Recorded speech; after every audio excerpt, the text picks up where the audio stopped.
What do a Roman emperor, a grieving queen, and a fish-obsessed monarch have in common? Anxiety. Welcome to The Anxious Historian, where we uncover the emotional history behind empires.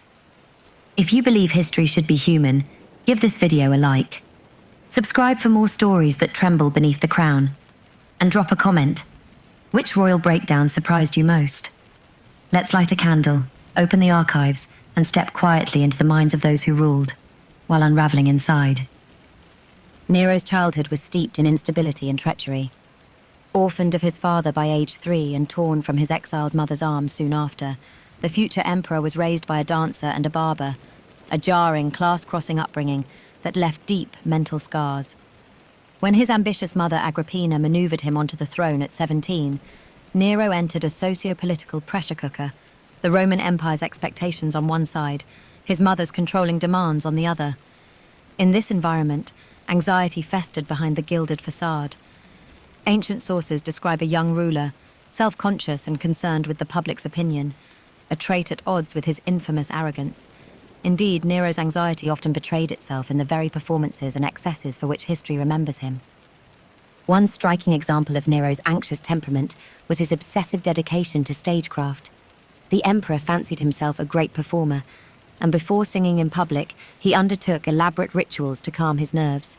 According to Suetonius, Nero would lie on his back, clasping a lead plate to his chest, purge himself with vomiting and enemas, and deny himself fruit and other foods injurious to the voice. These almost superstitious precautions, sleeping under a lead weight, strict diets, periods of enforced silence, speak to a deep performance anxiety underlying his vanity. Observers noted that he agonized over entering competitions and was quite nervous, even as no one dared judge him but himself. The image of the gilded emperor secretly trembling backstage, throat tight with fear, is a poignant narrative hook. The tyrant as a terrified artist, desperate for approval. Modern psychological perspectives might recognize in Nero elements of narcissistic personality intertwined with social anxiety, a man driven to grandiosity in public, while privately fearing he could never live up to the glory expected of him. Nero's anxiety bled into his leadership decisions in darker ways. He was prone to paranoid fear of conspiracies and omens. In 64 CE, when a comet blazed over Rome, a sight Romans believed heralded a ruler's death, Nero caused great anxiety. Panicking, he followed an astrologer's suggestion that a prince could avert doom by sacrificing one of his nobles. In an anxious frenzy, Nero decided to kill all his most eminent statesmen, justifying it when an actual plot, the Pisonian conspiracy, was uncovered soon after. This preemptive bloodbath, born from superstition and fear, shows how the inner terror of losing power drove Nero to brutality. His reign's infamous violence, ordering his own mother Agrippina's assassination, executing advisors like Seneca, can be reframed through a psychological lens as extreme paranoia, perhaps akin to a paranoid personality disorder, and an anxiety-fueled need for control. One contemporary wrote that after Agrippina's murder, Nero was haunted by his mother's ghost and persecuted with the whips and burning torches of the Furies, to the point that he attempted occult rites to appease her spirit. The sensory details here are vivid. The ruler jolting awake at night, sweating and screaming as he imagines vengeful Furies with flaming whips, an ancient description that, in modern terms, evokes severe PTSD-like nightmares or psychotic guilt hallucinations. By today's standards, Nero might be diagnosed with a complex cluster of disorders. Some historians have speculated bipolar disorder to explain his mood swings, periods of euphoric grandiosity and impulsive indulgence, followed by bouts of irritability. Others point to physiological causes. One medical analysis posits that Nero's heavy drinking led to Cushing's syndrome, which can cause mood disturbances, anxiety, and cognitive impairment. While the exact DSM-5 labels elude a figure 2,000 years dead, the pattern of anxiety is clear. In letters and anecdotes, we see a man never at peace, forever afraid of ridicule, of betrayal, of the omens in the sky, and the ghosts in his mind. One ancient commentator even found it ironic that a ruler so willful and rebellious could also be so self-conscious and concerned with the public's opinion, noting that Nero loved applause yet dreaded true judgment. The contradictions of myth and reality intertwine here. History paints Nero as a carefree monster, fiddling while Rome burned. But the reality is more tragic. A ruler in constant panic, trying to drown out his inner turmoil with music, blood, and fire. Catherine de' Medici's life reads like Gothic fiction laced with anxiety. Orphaned in infancy and used as a pawn in political marriages, young Catherine learned early that survival in Renaissance courts required constant vigilance. As a girl in Florence, she endured being held hostage by revolting factions. As a teen bride thrust into the French court, she faced a hostile mother-in-law and the open infidelity of her husband, King Henry II. These formative experiences sowed seeds of insecurity that later blossomed into what we might recognize as anxiety-driven political behavior. Catherine's socio-political context was extraordinarily volatile.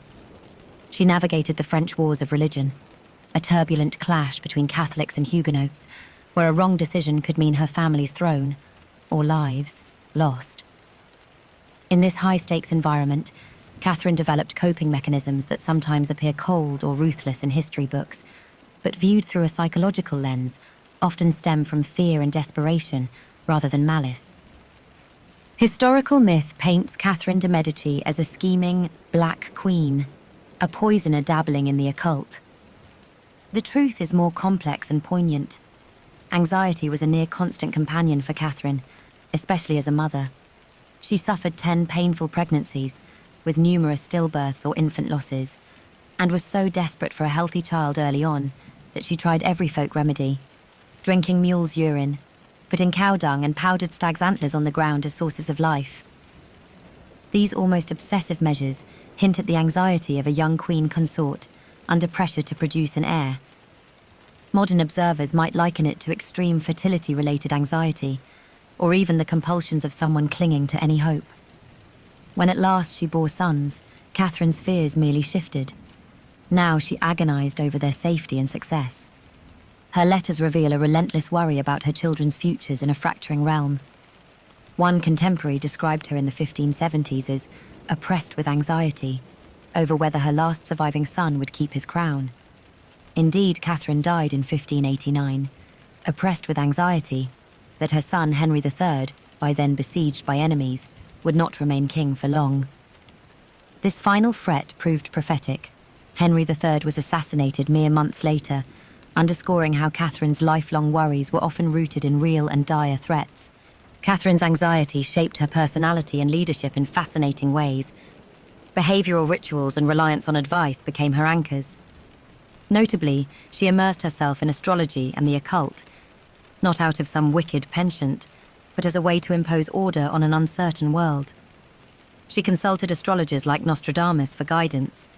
Avidly believing the stars might warn her of dangers, she lay awake dreading. In July 1556, she even had Nostradamus draw horoscopes for all her children. His grim predictions, foretelling that all her sons would be kings yet die young, and that she'd outlive them, reportedly made Catherine regret ever asking. A chilling example of anxious curiosity backfiring. Still, she remained dependent on such counsel, keeping astrologers and soothsayers in her inner circle. One can almost picture her at night in the candlelit chamber of the Louvre, poring over star charts with trembling hands, searching desperately for assurance in the alignment of planets. In modern terms, Catherine might be seen as having an anxiety disorder that drove her to seek control through superstition, a relatable impulse in a chaotic time. Her rituals, astrological consultations, adherence to prophetic advice, provided structure to her fear, much like someone today might rely on constant news-checking or consulting therapists. The emotional motifs in Catherine's story lend themselves to evocative narrative. Consider the St. Bartholomew's Day Massacre, 1572, the infamous event often laid at Catherine's feet. On the eve of that bloodbath, France was a powder keg of sectarian hatred, and Catherine was frantic that Huguenot leaders were plotting against her family. In a panicked calculus, she, with her son King Charles X, chose to strike first. The result was horrific. thousands of Protestants murdered in Paris. Traditionally, Catherine is depicted as villainous here. But through the anxiety lens, we see a woman cornered by dread, making a catastrophically fearful decision rather than a purely evil one. Even her son, Charles IX, had a nervous breakdown afterward, reportedly screaming that visions of the slaughter haunted him and sweating blood in his final illness, a sign of the collective trauma and guilt that weighed on the royal family. Catherine's own letters after the massacre show not triumph but defensive justifications and pleas to God for forgiveness, hinting at her inner turmoil. Her life is full of such contradictions between myth and reality. She was called the Serpent Queen, yet many contemporaries also noted her generosity and tireless efforts to broker peace before finally capitulating to violence. This duality likely reflects Catherine's oscillation between anxious caution and anxious desperation. Modern psychology might diagnose Catherine de' Medici with high-functioning anxiety. She remained politically astute and composed externally. Contemporary chroniclers describe her as calculating and crafty. Yet her private correspondence and actions betray chronic worry. She overthought diplomatic decisions, agonized over whom to trust, and kept spy networks, the flying squadron of female courtiers rumored but partly real, to feel in control. She famously said, "I am surrounded by enemies, and know not whom to believe," which could serve as a mantra of an anxious mind at court. In sensory terms, one imagines Catherine in mourning black, which she donned after her husband's death, pacing the halls of the Château de Chenonceau at midnight. Outside, the French countryside seethes with rebellion. Inside, the widow queen wrings her hands, heart pounding, as she reviews reports of plots and portents. For all her Machiavellian reputation, Catherine's driving force was anxious love for her children and fear for the dynasty. In one of her last letters, she confessed her exhaustion, writing, "I die 1,000 deaths in every one of my son's perils," a hyperbole that conveys her anxious empathy. Such primary source quotes reveal the reality. Catherine de' Medici was not a cold-blooded caricature, but a frightened mother and ruler, juggling poisons and prophecies in a desperate attempt to keep her world from collapsing.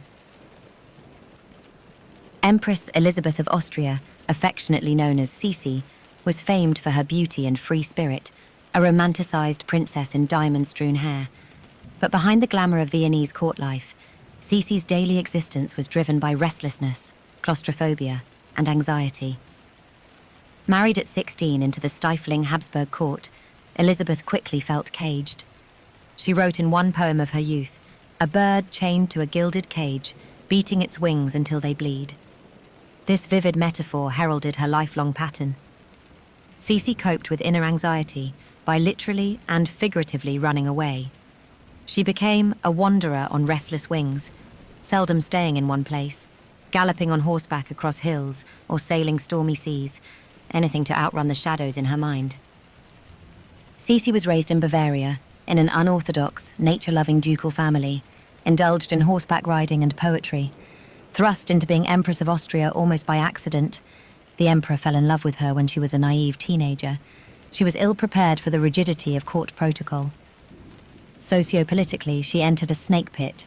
Her mother-in-law, Archduchess Sophie, dominated domestic affairs and criticized Elizabeth relentlessly, even seizing control of Sisi's infant children. This loss of agency and isolation triggered what we can now identify as major depressive episodes and severe anxiety in the young empress. She became physically ill, losing weight, coughing blood, likely psychosomatic or stress-induced ailments. At one point, her anxiety manifested as full-blown agoraphobia, according to a recent researcher.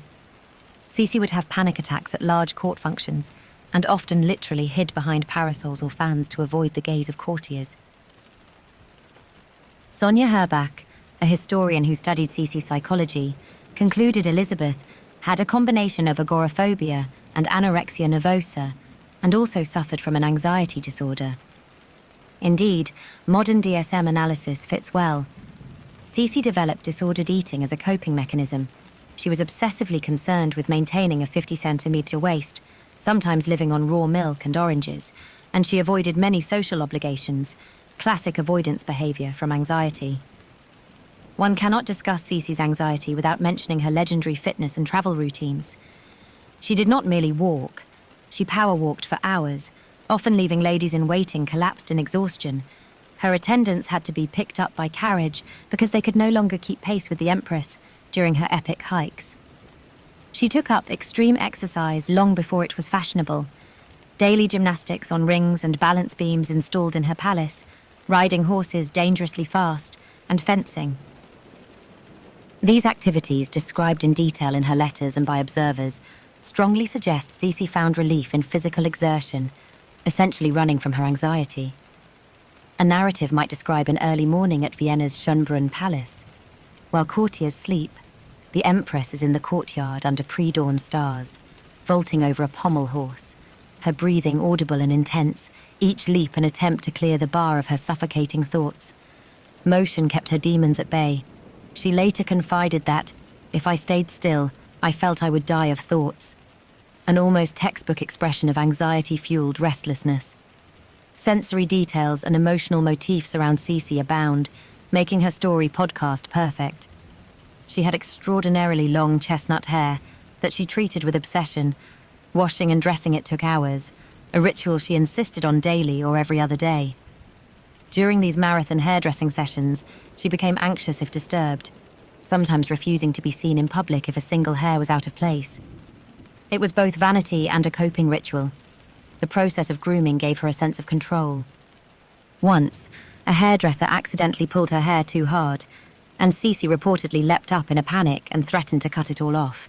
In fact, in later years, she did cut her hair short during a fit of despair. One can almost hear the snip of the scissors and the gasp of her attendants as the Empress's braid falls. A moment of rebellion and pain, like an anxious patient taking drastic action in a moment of unchecked impulse. Elizabeth's anxiety was intertwined with grief and trauma.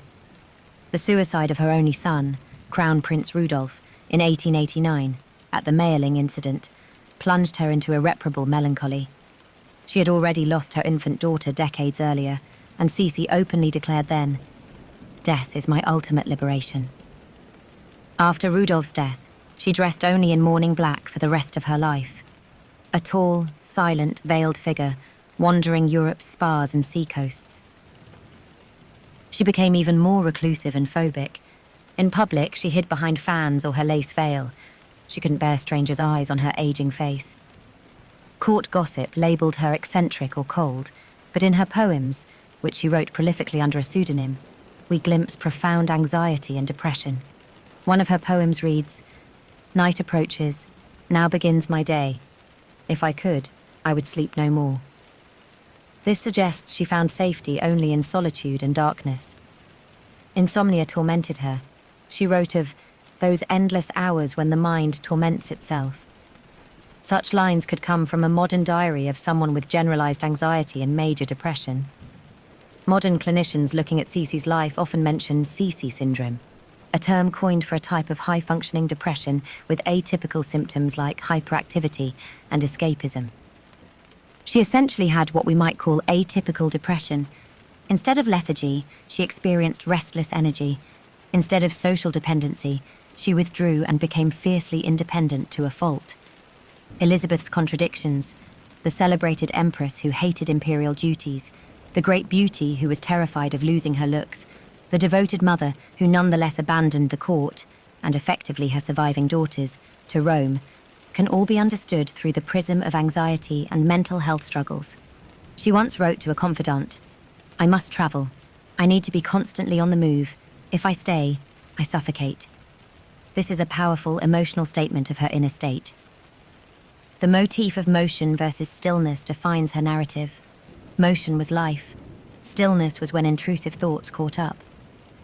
In the end, Sisi's anxious wanderings made her a mythic figure, even in her own time. Tragically, it was during one of her incognito travels that she was assassinated, stabbed by an Italian anarchist in 1898 while walking by Lake Geneva. True to her resilient but anxious nature, Elizabeth initially didn't realize she was gravely hurt. She famously got up after being stabbed and apologized for falling, hurrying to catch a ship. Only later did she collapse and whisper, What happened? Her last words, tinged with the confusion and disbelief that perhaps accompanied so much of her life. The myth remembers her as a tragic beauty. Reality remembers her as a restless soul. For a narrative, one might end her segment with that scene on the lakeshore. Sisi in a simple black dress, collapsing into her lady-in-waiting's arms, a single drop of blood on her bodice. In that moment, perhaps for the first time, Elizabeth was forced into stillness. And finally, her anxious heart was at peace. Her story, far from being just a royal fairy tale, becomes a poignant case of an anxiety-ridden woman battling the confines of her world and mind, an empress who could command everything except her own inner demons.